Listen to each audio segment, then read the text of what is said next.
What are the top high-carb foods that you should avoid on a low-carb or keto diet? Hi, I'm Dr. Eric Westman and welcome back to my channel where I review and debunk nutritional misinformation online. In this video we're going to hear from Dr. Dan Maggs, who's an internet influencer and a doctor who uses low-carb keto diets, which I value a lot, that someone actually has clinical experience with it. And we're going to see what he thinks about the foods for a low-carb diet. I'm introducing the idea of prescription strength keto diet, which is using total carbs, and over-the-counter strength keto diet, which uses net carbs. And let's see if you can evaluate the foods that he's talking about in that way. Be sure to listen to the end where I give my final thoughts. Before we get started on today's video, I wanted to personally invite you to join me in the next 3-week Keto Made Simple program, which is opening for enrollment on May 1st. I call it Keto Made Simple because it's exactly that. You don't have to calculate macros, you don't need to measure ketones, you don't have to weigh and measure your food, and you don't need to do any fasting. You'll learn the exact same proven method that I use with my patients.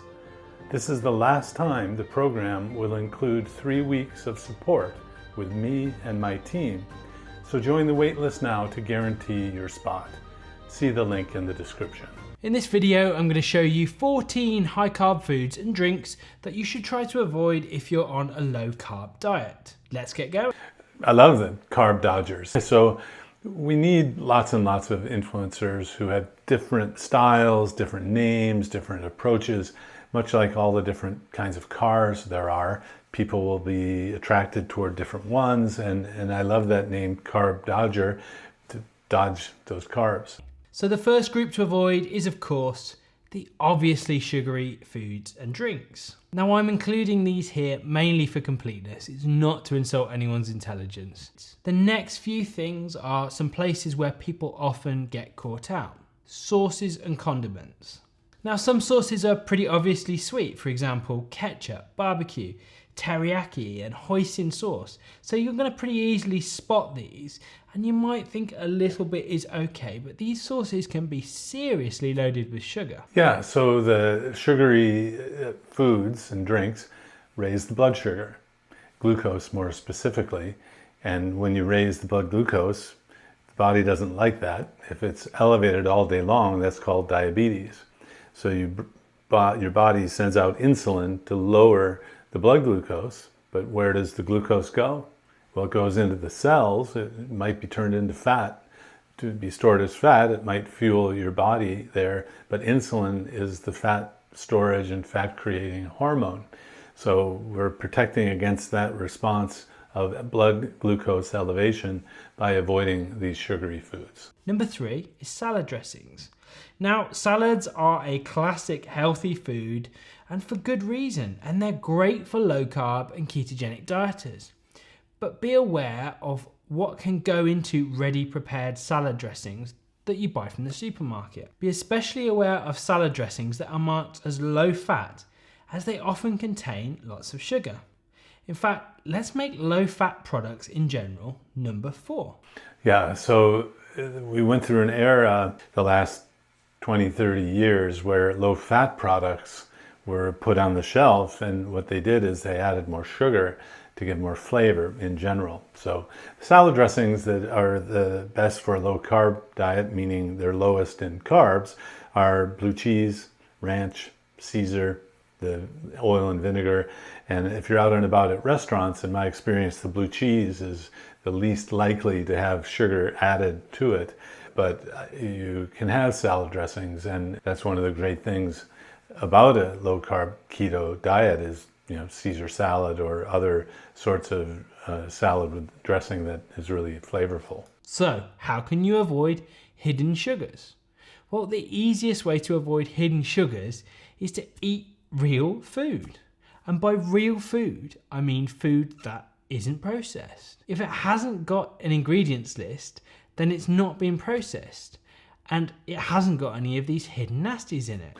So you can look at the products with labels, nutrition facts, and look at total carbs, not the net carb thing, unless you're doing over-the-counter keto.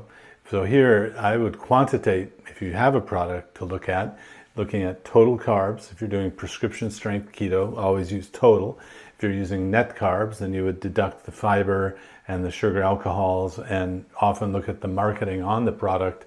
They use net carbs because it's lower, generally speaking.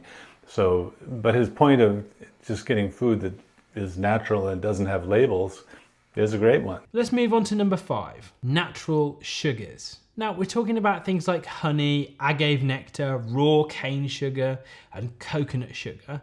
And this is a common one that I hear when people say, I thought if it was natural, then it was okay. Well, yes, it may be a naturally occurring sugar, but it's still very high in carbohydrates and should be avoided. Which brings us on to the controversial topic that is fruits. Right, so even though it's natural, it might not be healthy. The natural sugar, agave, what about honey? Can I have honey? No, they're very high in carbs. Well, this introduces another concept that there is no forbidden food, but if it has sugar in it, you have to be very careful with the amount. So a teaspoon of sugar, as he's shown these teaspoons, has about 5 grams of carbohydrates.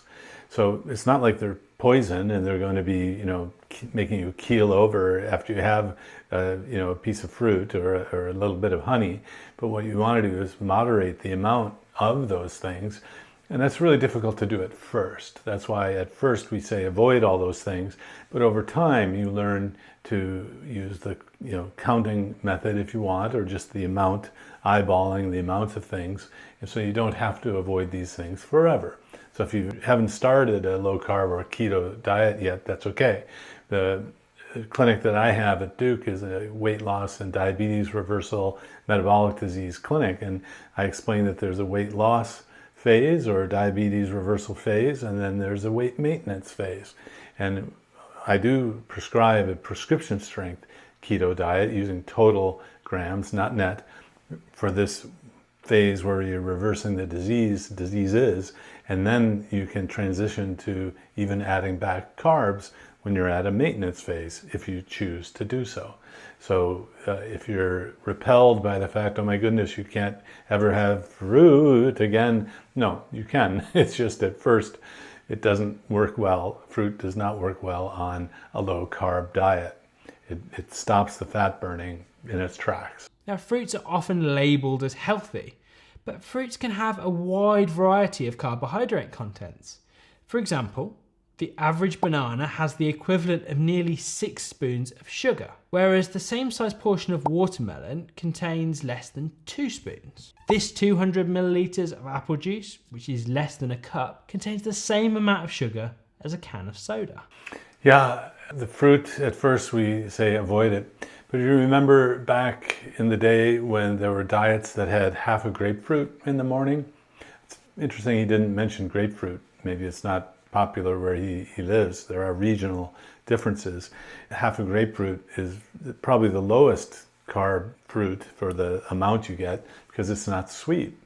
And so the idea of half a grapefruit in the morning was popularized. It's not very common now because so many people are on medications. It was found that grapefruit juice can interfere with medication absorption. So if you're on medications, you're told not to have grapefruit juice. If you're not on any medications and you want to have some sort of fruit, the lowest fruit is grapefruit. And you just have to watch the amount that you have, calculate how many carbs it is, and stay under your limit for the day. Number 7, grains and cereals. This is, of course, a well-known area to avoid on low-carb diets, but there are still a few mistakes that I commonly see in this area. And by grains and cereals, I'm talking about things like wheat, maize, rice, oats, barley, etc. The things that are used to produce things like breads, pasta, and breakfast cereals. These all contain a lot of starch. And starch is just long branched chains of glucose molecules all joined together. And these chains break down into glucose eventually.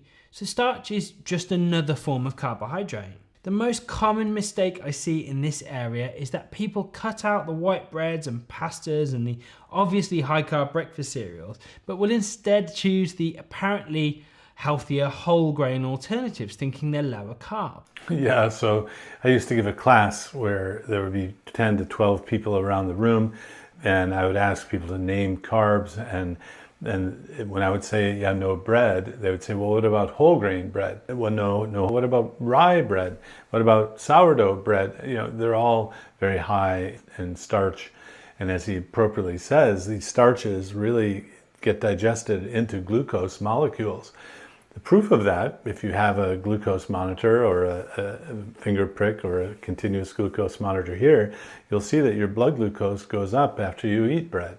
Even the low-carb ones, even the keto breads that are available on the store shelf now can raise your blood glucose. That's why I prefer that you make something like a chaffle as a bread substitute. That's a cheese and egg waffle in a waffle iron at home, rather than choose one of these diet breads that are out there. They're just not low enough in carbs for the prescription strength keto. That might be okay for over-the-counter keto though. Let's take bread for example. This slice of white bread has the equivalent of 3.7 spoons of sugar, whereas this slice of whole grain bread has the equivalent of 3 spoons of sugar. Well, it's less, definitely, but 2 small slices of this whole grain bread is still the equivalent of 6 spoons of sugar. So let me know if you think that using teaspoons of sugar is helpful. I don't use that traditionally in my teaching, although it becomes very helpful when I teach about diabetes, because our bloodstream has about 1 teaspoon of sugar in it at one time. So if you're consuming something, a drink or a food that has more than a teaspoon of sugar, it's going to raise your blood sugar. It might even double it if it's absorbed all at once and your insulin can't respond to keep it down. So 1 teaspoon of sugar in the entire bloodstream, comparing different teaspoons of sugar in foods. I teach the total carb and carb counting, and so basically you stay to 0 carb things mainly. But let me know what you think, if that teaspoon of sugar is a useful way to think about it. Number 9, it's a big one, starchy vegetables.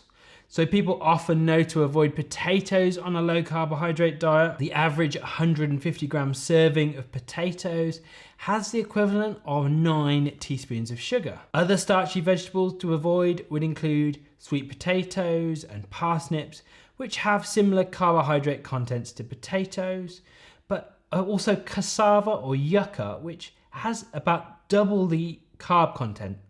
Yeah, I remember over and over I would say no potatoes, and the response would be, well, what about sweet potatoes?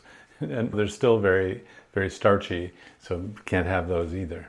Number 12 is cashew nuts. Cashew nuts are an exception within the nut family, which are generally pretty low in carbohydrates. Cashew nuts have 3 to 5 times the carbohydrate content that most other nuts, and this can be especially problematic as they're really easy to consume in large amounts, especially if they're salted. Yeah, so on the prescription strength keto that I teach, I ask people to avoid nuts at first. It's just so difficult to control eating them, and there is something, I think, in the nuts, maybe we'll find out what it is one day, that just kind of makes you want to eat more. Makes you less satisfied with the amount you're eating. So yeah, stay away from the nuts and peanuts and cashews. Some people will want macadamia nuts because they're the lowest and they're a little harder to overconsume. At first I'd say stay away from the nuts for the prescription strength. If you're doing a over-the-counter keto, then nuts would be fine. Number 13 is milk. Milk contains lactose, which is of course a sugar, and lactose is rapidly converted into glucose in the body and therefore should be considered high carb. Remember that lattes, cappuccinos and other drinks that are prepared mainly with milk should be avoided. If you're drinking a small splash of milk in 2 or 3 coffees a day, then you should be fine. But if you're using like loads of milk in 7 or 8 cups a day, then you're probably consuming a fair amount of carbs just from the milk itself. So there, I like that he's introducing the idea that don't sweat the small stuff. If it's just a little bit of milk, if you're out and about, you don't have control of the whitener for your coffee, you do the best you can. Keeping the amount of something that's higher carb low means it's lower in carbs. So it's not absolutely forbidden to have those things. You just need to be careful of things that are higher in carbs. And last but not least, and quite upsettingly in at number 14, it's beer. Now, any alcohol is always going to slow down or stall weight loss on a diet, but there are definitely some alcohols that are higher in carbohydrates than others. Of particular note is beer, which quite rightly has the nickname of liquid toast. And of course, there's hundreds of different brands of beer that all have varying amount of carbs within them. And you can by all means find low-carb beers, but they all taste pretty awful. Yeah, so alcohol gets burned before carbohydrates, whether or not they have carbs or not. Some people look up on the internet that, well, hard liquor doesn't have any carbs, so it's unlimited. Well, hard liquor does have calories. And so if you're trying to reduce diabetes, lose weight, you want to be mindful of the calories and the alcohol as well. But you get a hard liquor shot with a sugar-free mixer, a 12-ounce low-carb beer, or a glass of wine. I count those as about 5 carbs.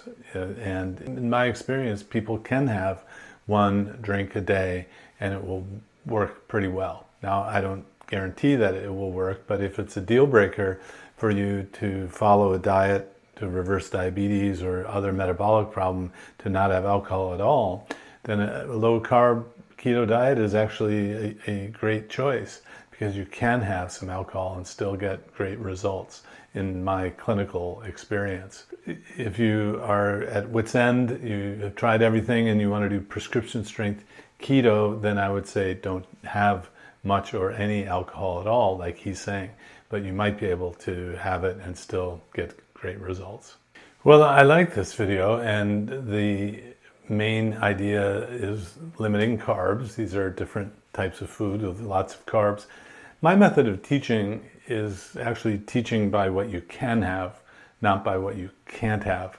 And you can have unlimited meat, poultry, fish, and shellfish, and eggs, meaning until you're comfortably full. And I'm glad he put in at the end there that a keto diet is really not depriving you of great foods. It just changes the set of foods that you can have. Often people come to me, I in the clinic one-on-one, they'll say, well, that takes away every good thing that there is. Well, that's not true. And there are lots of other foods that you might not have had for a while that are really delicious, and it might not be the same ones you've had, but there are delicious foods, and the metabolic benefits are so strong and so helpful that most people, if you're the kind of person, I'll do anything to reverse type 2 diabetes, well, then you can have great food. It's just a different set of foods. So it's really not a deprivation kind of diet, also because you're just not hungry. So when a keto diet is working full force, and I find that prescription strength works better than the over-the-counter strength, what happens, because you're fat burning so well, is that your hunger goes away or is gone entirely in just a day or two. It's very fast. It's almost like I'm giving a prescription drug to cut out the hunger, but I don't have to use the drug. You don't have the side effects or the cost of the drug. Well, I like Dr. Dan Mack's approach, and I love the concept that there's carb dodging going on out there, and that like different kinds of cars, there needs to be lots of different colors and programs, different names, different varieties of ways to do this. So I hope this is helpful. If you like it, please like, subscribe, ring the notification bell, and watch out for new content on Wednesdays and Fridays. If you enjoyed this video, consider joining our YouTube membership for early access and exclusive live Q&As with me. Just click the join button below or support us with a PayPal in the description.